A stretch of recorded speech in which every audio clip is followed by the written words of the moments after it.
This is the TomorrowTrends podcast. Every month, or every other month in 2017 so far, we shine a spotlight on the disruptive forces shaping the future of work and what they mean for us today. Insightful, intelligent, and just a little irreverent, the TomorrowTrends podcast is brought to you by the team from Tomorrow Today Global.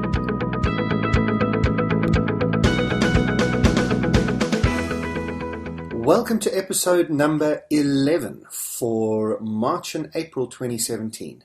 My name is Graham Codrington and I'll be your host for the next half an hour or so as we investigate the future of work. On this month's show, we have an archive item from our blogs by my colleague Keith Coates as he talks about 6 things that leaders need to know if they want to be future fit leaders. We have 2 book reviews this month, looking at 2 books that our team has absolutely devoured over the last few months, and we believe is absolutely essential reading for every leader out there. Then we've got an exciting announcement of a Future of Work Academy. My colleague Dean van Leeuwen will be talking about the most important asset in the world, and it isn't money, spoiler alert.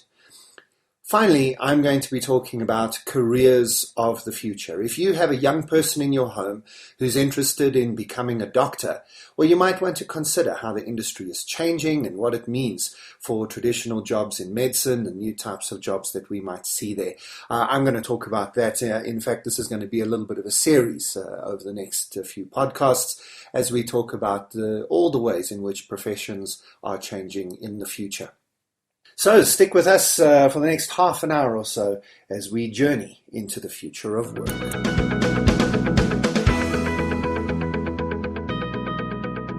First up in this month's podcast is a blog entry that really captured people's attention in March 2017. Keith Coates wrote on 6 things you need to know to be a future fit leader. We thought that this would be worth you listening to here on the podcast. Keith is engaged in a series of workshops for chief executives from throughout the United Kingdom. They're business leaders from a variety of different sectors and with annual turnovers in their businesses ranging from 4 million to 90 million pounds and staff complements from 50 to hundreds and thousands of people in each of their businesses. And Keith was asked to do workshops focused on the concept of leading in a changing world. The business leaders that Keith spoke to are really at the coalface. They're facing the challenges of an uncertain world. In the UK, they're dealing with Brexit. There's obviously changes politically all around the world. Economically, there are issues. And of course, there are social changes. And each of these challenges means expanding the businesses and their enterprises into foreign markets, and foreign markets not just being overseas or international markets, but into markets that they're not familiar with, digital markets, minority markets, youth markets, and so on. The business leaders Keith was dealing with don't have a lot of patience for academic theory. They're not philosophically minded. They don't want to discuss the high-level intricacies of theories. They want to know, what must I do to make my business work? They want to have things that translate into tangible action and deal with real issues in their real businesses. They've got issues around time, they've got issues around expertise, they've got issues around focus for themselves. And we really found them a delight to work with and a delight to learn from, actually, over the series of workshops, an amazing number of really insightful questions were asked. But what we shared with them and what Keith engaged with them and where the conversations went led us to articulating 6 key things, 6 important issues that leaders need to know, do, and be in order to be future fit. And here they are. Number 1, the importance of unlearning. Smart leaders understand the need to remain learner leaders. Too many leaders that we've engaged with have, to all intents and purposes, stopped learning. The signs of this are easy to discern, with one obvious implication and indication being their unwillingness to change. And with that, there's stubborn intransience towards their own personal and business assumptions. We need to learn how to unlearn. Influential philosopher Bertrand Russell said, "In all affairs, it's a healthy thing now and then to hang a question mark on the things you have long taken for granted." But when it comes to linking the importance of challenging assumptions to learning, American social philosopher Eric Hoffer said it best, "In times of change, learners inherit the earth, while the learned find themselves beautifully equipped to deal with a world that no longer exists." The need to learn and unlearn sits at the heart of adaptability. To be a learner is to build the capacity of adaptability. Inherent in learning is that need to unlearn. That means to recognize that not everything one has learnt is useful for meeting current and future challenges. It's the ability to let go of past formulas that, although they might have brought success and recognition in the past, are going to prove a liability moving forward. It can be summarized by the phrase, "What got us here won't get us there." Something easier said than embraced, of course, but the point is that when we are going through a time of turbulence, the problem is not so much the turbulence that we face, but rather it's using yesterday's logic to face tomorrow's world. The second thing we need to learn as future fit leaders is the importance of culture. The importance of culture. Far too many leaders believe that being ready for the future is a strategic matter. It's not. Having a good, agile, and effective strategy is, of course, very important, but being future fit is primarily not a strategic concern. It's a cultural issue. Cultural as in your organizational culture. The need to be agile, adaptive, nimble, responsive to a changing context with both opportunities and threats that come about with that change is best understood as a cultural need rather than a strategic need. Smart leaders and future fit leaders understand that organizational culture starts, but doesn't end, with them. And they go about intentionally building a cultural readiness for adaptability. The presence of an organizational culture of adaptability makes it easy to implement the strategic plan for the future. And research shows, especially when it comes to mergers and acquisitions, that when organizations fail, the biggest cause is culture and not strategy. So what is culture? Well, culture can be understood in the decision rights that are inherent within the organization. How and who makes decisions. It can be understood in how information is transmitted within the organization. Who has information and who doesn't, and how does it flow? Culture can be understood in both the formal and informal motivators within an organization. And finally, as to be expected, culture can be understood by looking at the structures of an organization. If I was to look at an organization's culture, perhaps as part of some sort of cultural audit, these four areas, decision rights, information, motivators, and structure, would be a great place to start. Traditionally, in most leadership programs, there has been an overbearing emphasis on strategy. Going forward, such programs would be better served by focusing on organizational culture and the importance for leaders to understand their role and responsibility in the development of a suitable and appropriate culture within the business. At the heart of any successful business story, you're going to find a leader who has understood the importance of this link. So if you're listening to this and you're involved in leadership of a team or leadership of your own business, we've already given you two great questions to ask. What do you need to unlearn? What bits of yesterday's logic should be left in yesterday? And secondly, what is your culture like? What are the decision rights like? Are they clear? Does everybody understand them? How does information flow? What are the motivators you use? Are you measuring and rewarding and motivating the right things?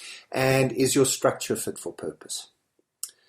Right, we said there were 6 things. The third is the importance of the balcony. Now, this is an interesting concept, but we make a distinction in Tomorrow Today between what we call the dance floor and the balcony. It's a powerful analogy.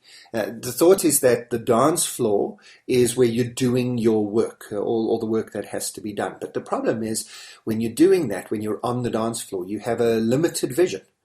The big picture, the overall picture only comes when you're on the balcony and you can survey the whole dance floor and see the other dancers. Too many leaders spend too much of their time on the dance floor rather than on the balcony. An easy way to gauge this would be to look at your most recent leadership agenda. So if you are in a leadership team, think of your last leadership meeting. How many of the agenda items were focused on operational aspects of your business?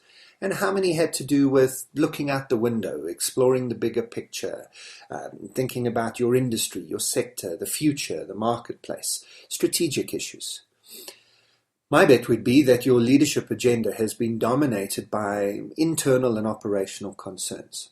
I say this only because that has been my overwhelming experience as I get to sit in on these sort of meetings. Of course, paying attention to operational concerns is imperative. We're not saying you ignore that, but not at the expense of developing the capacity and habit of seeing the bigger picture, of getting onto the balcony. Accessing such a vantage point is not as easy as it may seem, but it is critical if you are to see, understand, and respond to changes impacting your dance floor. Getting on the balcony is a powerful phrase, and one that should be part of your personal and team leadership thinking and practice. On a daily basis, by the way, you don't just do it once a year at your annual conference. There are words you should hear often from your leadership team. Let's get on the balcony. The fourth issue for future fit leaders is to learn the importance of how you see. Keith recently started a keynote address to 750 global leaders at the Women's International Network Conference in Rome with, "Hi, my name is Keith, and I am a racist. I am also sexist." It certainly got their attention, especially at the Women's Conference, that second confession. Keith's point was that as a white South African male, having grown up in a country framed by the apartheid policy and having lived in his male skin for over 50 years, how could he assume that he wasn't a racist, that he wasn't a sexist? Keith was brought up to see race, to see a person's color. Now, of course, Keith's story doesn't stop there, and it mustn't get stuck there, and he's not saying I am a racist as an excuse or a way of framing his antisocial behavior.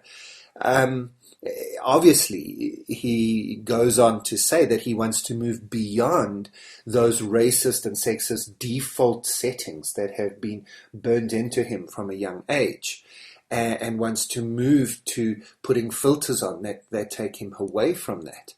But his story and the story of every single human being on this planet is that we have had contextual influences that have shaped us. And the statement that I'm a racist and I'm a sexist is there to simply acknowledge that reality.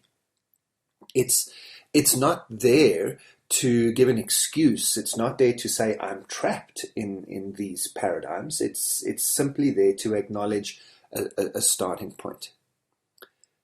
Keith's point, and it is obviously quite a thin line to tread in a world filled with political correctness, is that we all have filters or lenses that impact on how we see and interpret the world around us. This is, in fact, the starting point of being emotionally intelligent. To see how we see is important leadership work. It frames our attitudes and responses to a changing world, especially a world that is dominated by diversity, brought about by globalization, technology, and easy access to everything for everyone. Every day our sense of normal is challenged, and it's how we engage and interact at this intersection that determines much of our readiness to grow into the future and all that invites and demands. When considered through a generational lens, for example, a clever paragraph from The Hitchhiker's Guide to the Galaxy author Douglas Adams captures this prevailing sense of normal as set out by our personal bias or lens. He wrote, "When you're born, Anything in the world is normal.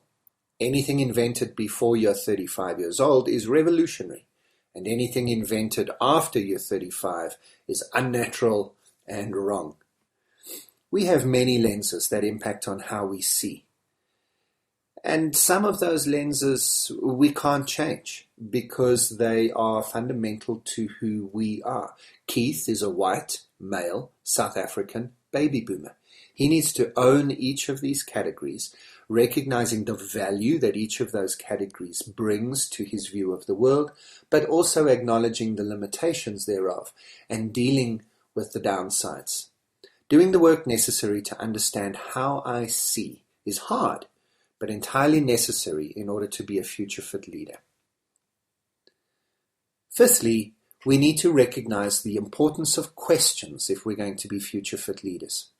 For many leaders, asking questions is seen as a sign of uncertainty or weakness. But smart leaders know that questions are the answers. Smart leaders ask a lot of questions.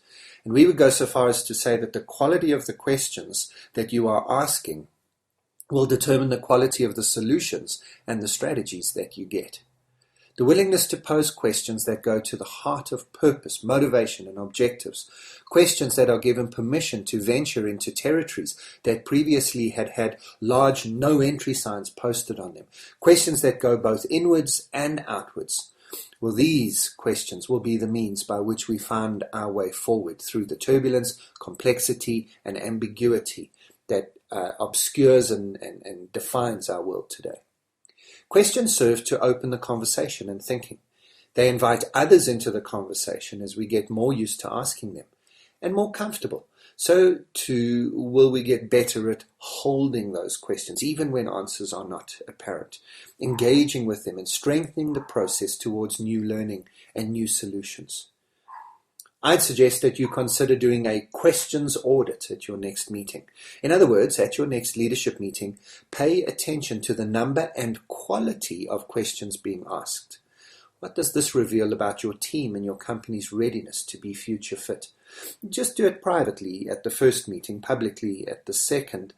Our experience of sitting in on meetings is you'll discover that questions are not a feature. Well, not good questions anyway. There might be some questions that are about assigning blame or finding fault. But good, open-ended, thought-provoking, direction-setting questions, not so much.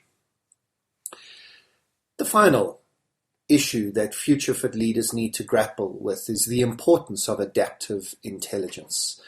If you've been around Tomorrow Today for any length of time, you will have heard us talking about adaptive intelligence and adaptive leadership. It can be understood very simply as the capability to use information to manage challenging situations, communicate and connect with other people, and educate yourself on the surrounding context or climate. Now, let me unpack that a little bit. Adaptive intelligence is about learning how to live in a constantly changing environment where we are not sure of the next step to take, but still need to take a step.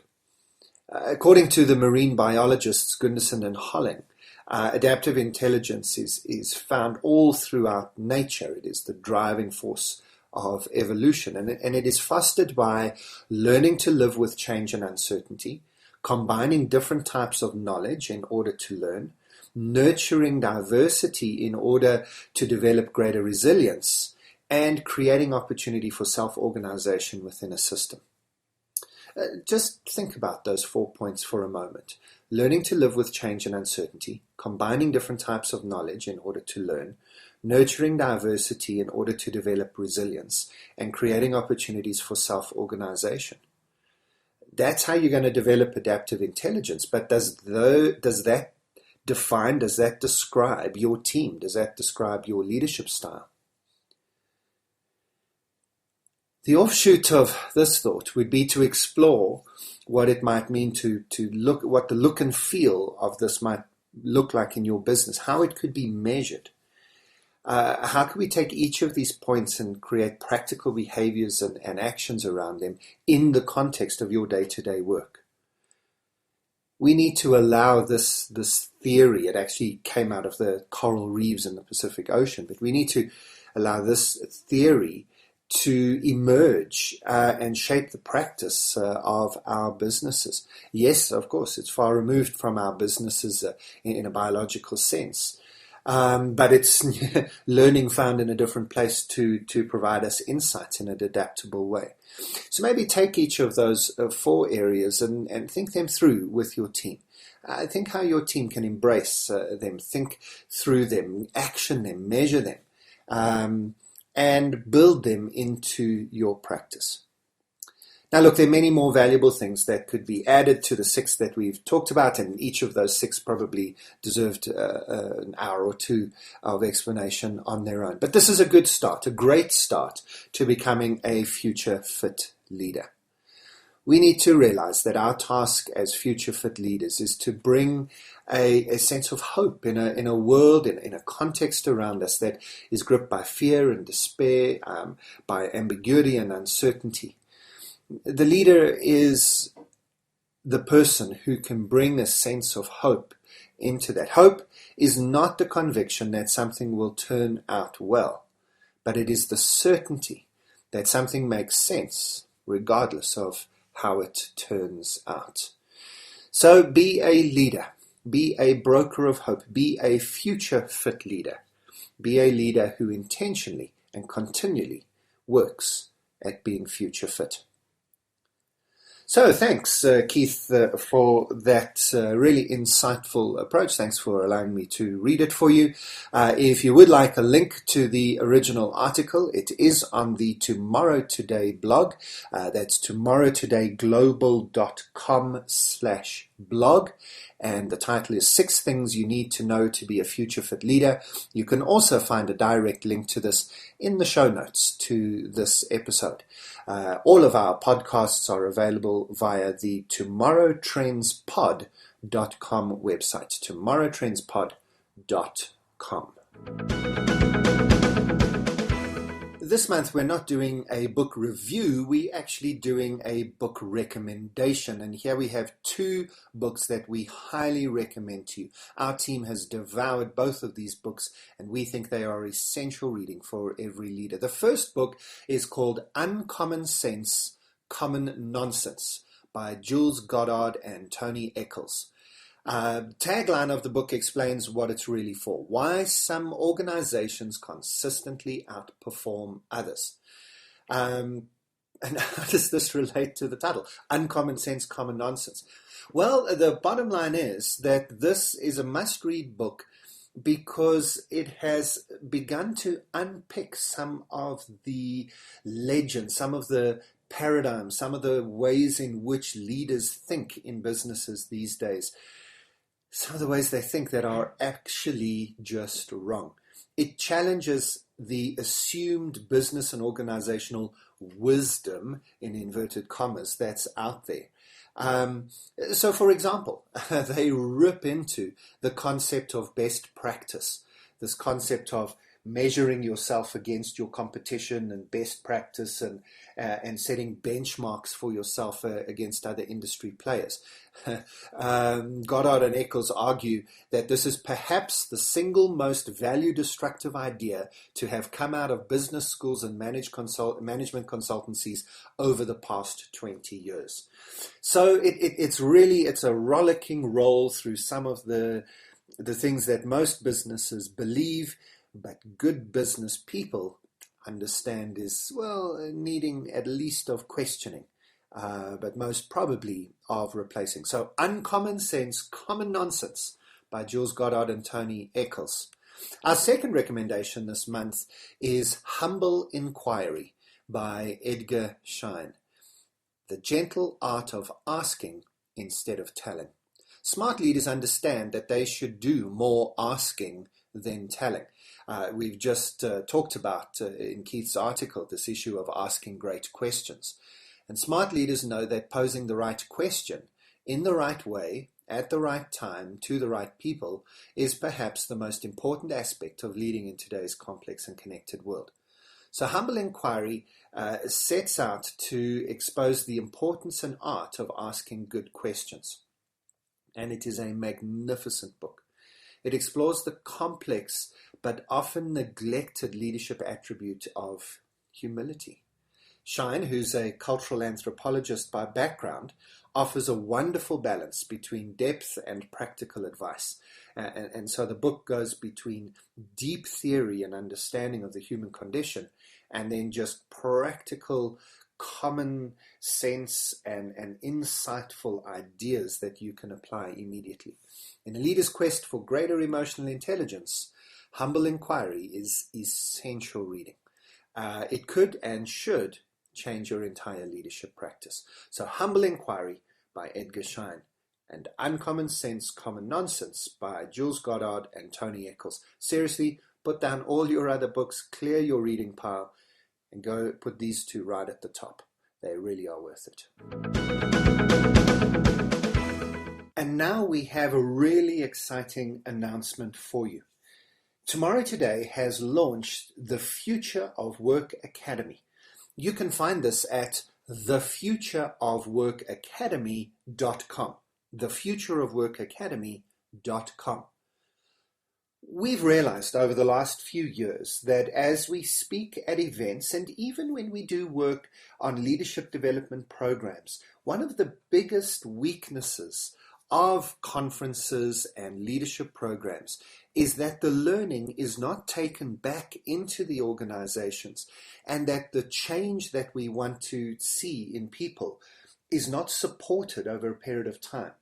You know, scientific research shows very, very clearly that to establish a new habit, you need between 10 and 40 days of engaging with a new way of thinking and a new way of acting.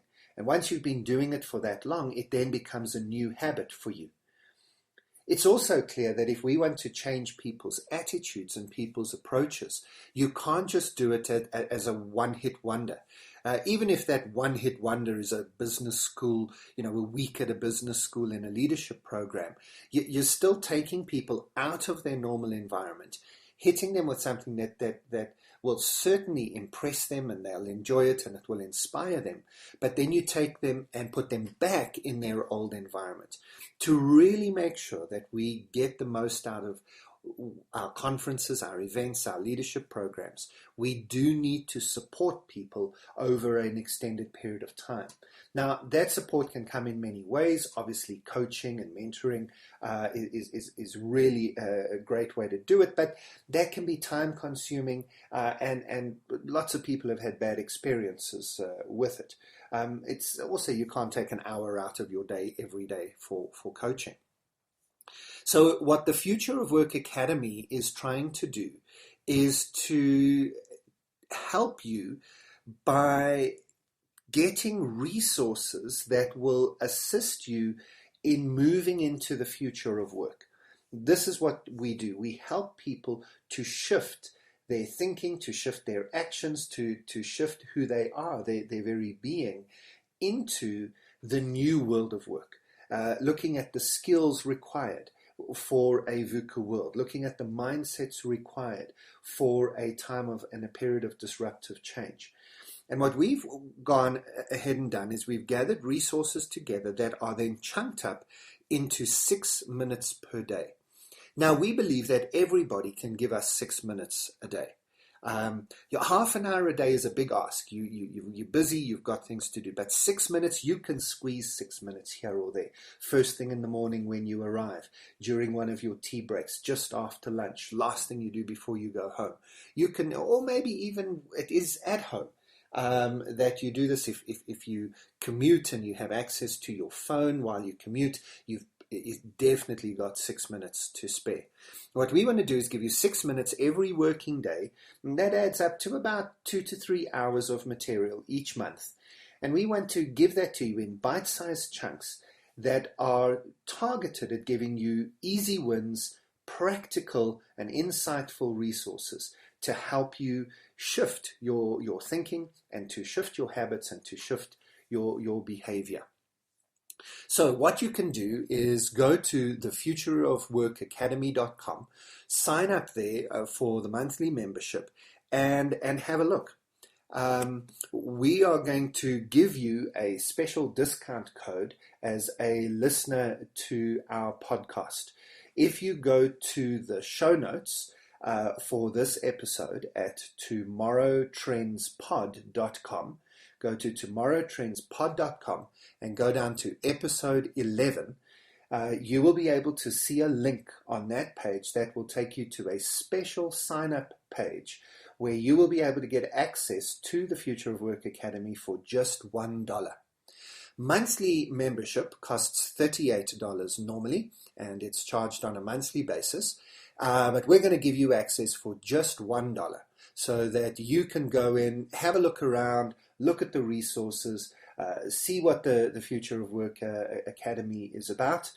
And if you don't like it, you can unsubscribe. We'll even give you your $1 back. There is a 30-day, no questions asked, complete money back guarantee on this.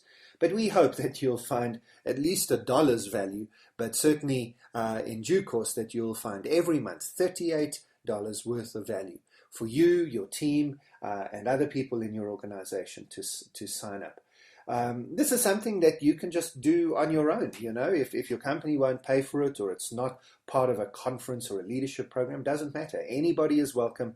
It's open to all individuals to just log in, sign up, get going with the Future of Work. We'd love to hear your feedback, by the way.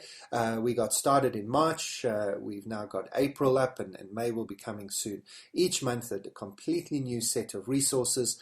You have access to all the past months that you've purchased from us, and we'll just keep adding resources to help you be successful in the Future of Work. So give us your feedback. We'd love to hear from you, and make sure you use that special link on the podcast page so that you can get that special $1 promotional entry. Please feel free to share that with your friends as well. We'd love to see new people, new members coming into the Future of Work Academy.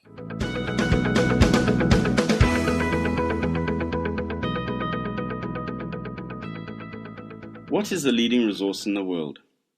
It is not money, says Mike Milken, founder of the Milken Institute, a global think tank. The major asset in the world is the productivity of individuals. So the billion-dollar question has to be, how do organizations achieve more productivity from individuals? Mr. Milken provides an insightful and perhaps unexpected answer.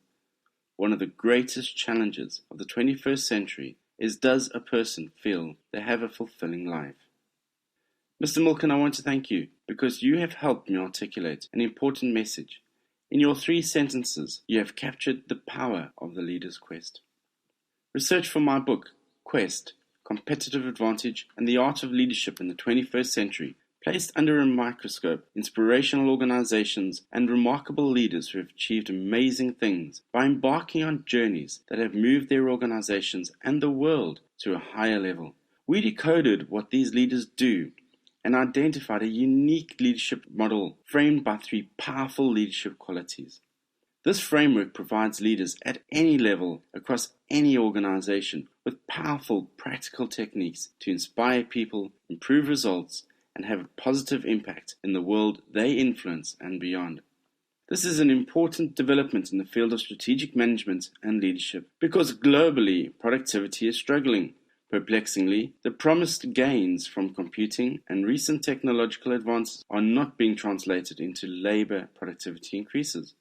Productivity is besieged because it now relates to being efficient and effective and also to fulfillment. As industries moved into the knowledge economy, companies, however, did not make the big shift to meeting fulfillment needs of individuals.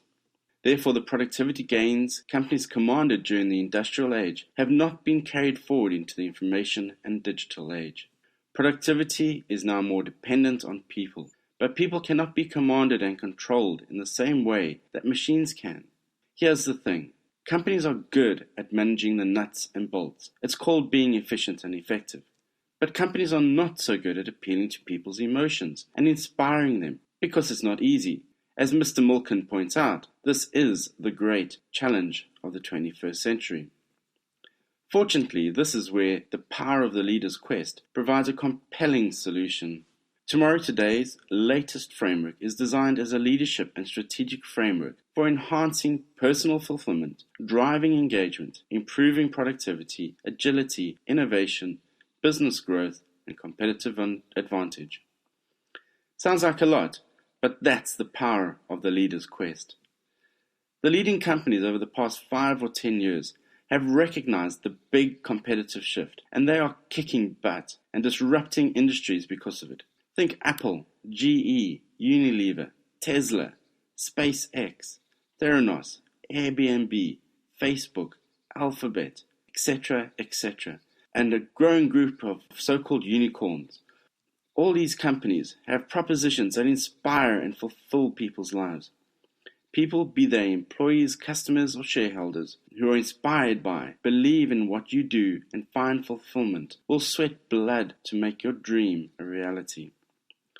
Take industrial giant General Electric, whose CEO Jeff Immelt said in Fast Company magazine 10 or 20 years ago what differentiated companies was how well managed they were.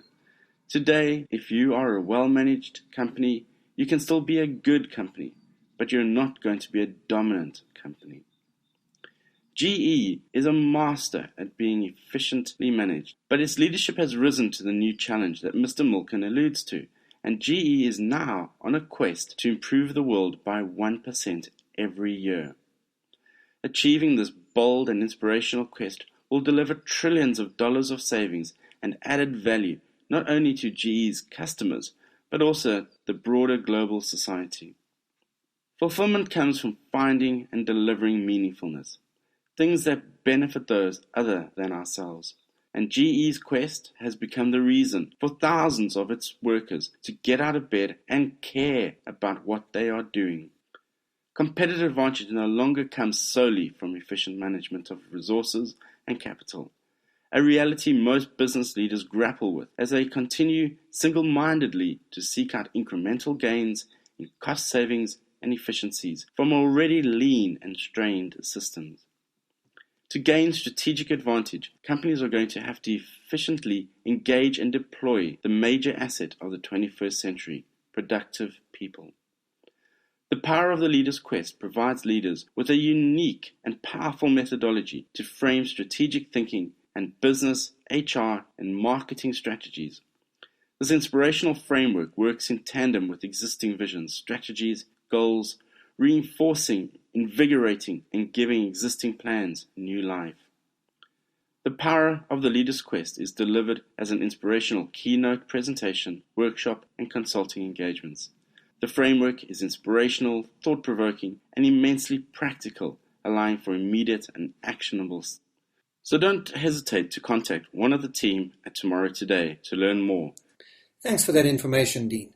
Let me go further and say that Dean has actually expanded on his work from his book Quest and has now developed a whole program called Achieve Remarkable Things. And you can have a look at what he's doing and some of the things that he is able to do for you if you go to achieveremarkablethings.com. achieveremarkablethings.com. Go and have a look. You won't regret it. So finally this month we're introducing a new segment about careers of the future and how we need to think differently about the way that our children, or maybe even ourselves, prepare for our future careers. If you're thinking of becoming a doctor, if this is your career plan for the future, you really do need to think carefully about how this profession is going to change. In the next 10 years, it's going to become almost unrecognizable from what it is today.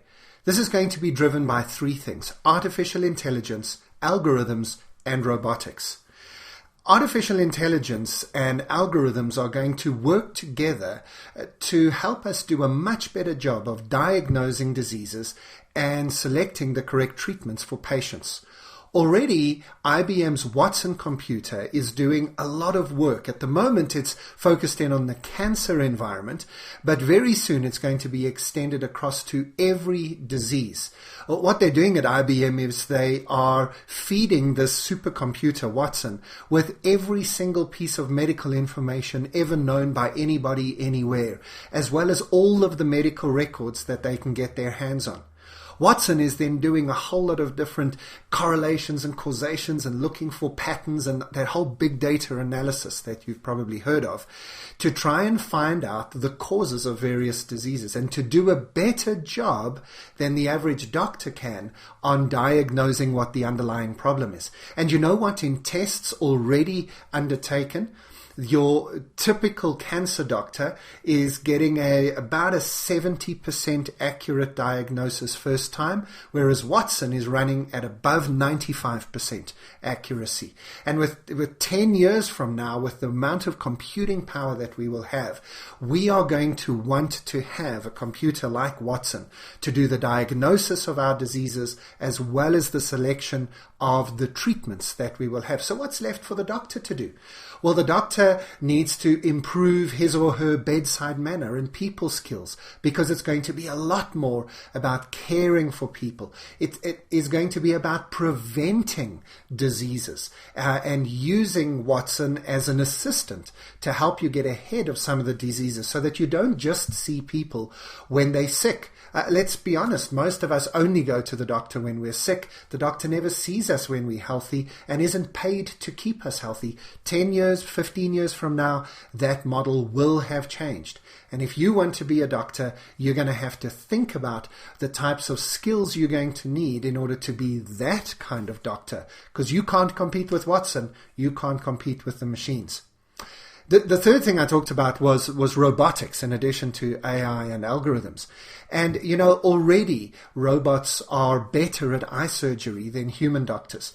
And I think what will happen within 10 to 15 years is humans and machines are going to work alongside each other. So you want to be a doctor in the future, you're going to have to learn how to work with machines. So let's just recap. You're going to need better people skills, better bedside manner, better technology skills linked to data analytics, programming, software development, and algorithms. And you're going to need better mechanical skills to be able to use robotics and machines as part of a doctor-machine interaction. All of these are new skills, hardly taught at medical schools these days. I also think you need to ask yourself 3 key questions. What is the current boundary of the medical profession? Because that's where the exciting part of the profession is. At the moment, I think the biggest boundary is the brain. Any medical profession that starts with the word neuro, the neuroscience, whether it's brain surgery or understanding the brain or mapping the brain, all of these are currently at the edge. And so if you focus on those as a specialty, you'll probably have work for half a century. The second question we have to ask is, how is society changing, and does that open up any opportunities? So, for example, people are living longer, a lot longer. My own grandmother just turned 103. Half of all the people who have ever turned 80 are still alive. And doctors are going to have to specialize in caring for elderly people in the future. Is that a specialty you're interested in? Well, it's certainly one that's going to be around for the next century. And then the third question finally is, how can I make a difference? I think this is a question lots of young people are asking, and you need to ask it about your chosen career. Not just, can I make money? Can I do it? Am I capable? But what difference does it make? And luckily, with the world of medicine and with doctors, you can make the hugest difference in the world. We're always going to need people who are going to need healthcare, who are going to need medical interventions. And of course, there are many people in the world who just can't afford to do this at private rates. And we're going to have to find medical professionals who are prepared to work in poorer areas with poorer people. And maybe to look for innovations and breakthroughs to reduce the cost of medicine. So there we go. There is plenty that you can use the medical profession, becoming a doctor, to do in order to change the world. The only thing you can't do is approach the profession, the medical profession, becoming a doctor as if it was still the 1990s. The future is upon us. It's coming quickly. And the doctors of the future are going to be very different from the doctors we know today.